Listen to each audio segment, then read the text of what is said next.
Let's face it, folks, we love chocolate. This isn't a newsflash, dark milk or white, we can't get enough. But how often do we stop and think about where this beloved treat comes from? It's a fascinating journey from bean to bar, a delicious alchemy that's been captivating taste buds for centuries.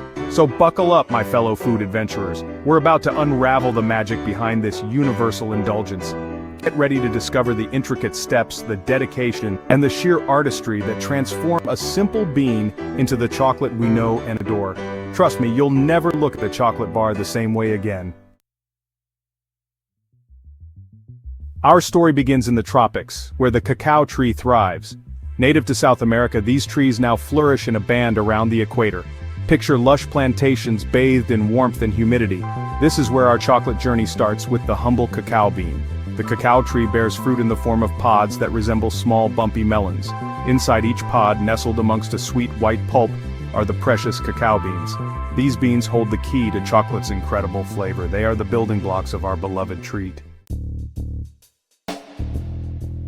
Harvesting cacao pods is a delicate task, often done by hand. Farmers carefully cut the ripe pods from the trees, taking care not to damage the branches. The pods are then opened, revealing the treasure within rows of cacao beans coated in a white pulp.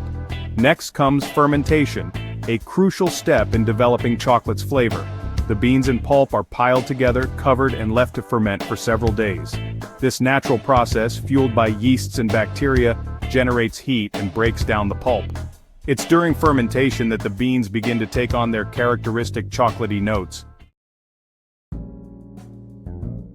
After fermentation, the beans are spread out to dry under the sun. This process can take days or even weeks, depending on the weather. The drying process removes excess moisture, preventing mold and further developing the flavor of the beans. Once dried, the beans are ready for roasting, a transformative step. Roasting brings out the full depth and complexity of chocolate flavor.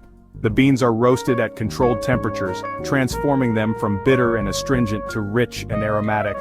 The aroma of roasting cacao beans is intoxicating, a hint of the deliciousness to come. Now for the really exciting part. The roasted beans are cracked open, and the outer shells are removed, leaving behind the nibs, the heart of the cacao bean. These nibs are then ground into a thick paste known as chocolate liquor. Don't let the name fool you. There's no alcohol in chocolate liquor. It's pure, unsweetened chocolate in its most raw form. This liquor is intensely flavorful and is the base for all types of chocolate. It's the essence of chocolate, ready to be crafted into the treats we love. Chocolate liquor is already delicious, but it needs a few more steps to become the smooth, melt-in-your-mouth chocolate we crave. That's where conching and tempering come in. Conching is a process where the chocolate liquor is ground and mixed for hours, even days, to refine its texture and develop a smoother, more velvety mouthfeel. Tempering is the final act in this chocolate symphony. It involves carefully heating and cooling the chocolate to specific temperatures. This process ensures that the cocoa butter crystallizes properly, giving the chocolate a beautiful sheen, a satisfying snap, and that perfect melt. Finally, we've reached the grand finale. The tempered chocolate is poured into molds of all shapes and sizes, ready to be transformed into bars, truffles, and countless other delectable treats. This is where creativity runs wild, as chocolatiers add nuts, fruits, spices, and other ingredients to create their signature masterpieces. Once the chocolate sets, it's carefully packaged and shipped to stores around the world. And just like that, the journey from bean to bar is complete. The next time you unwrap a chocolate bar, take a moment to appreciate the long and intricate process it took to get there.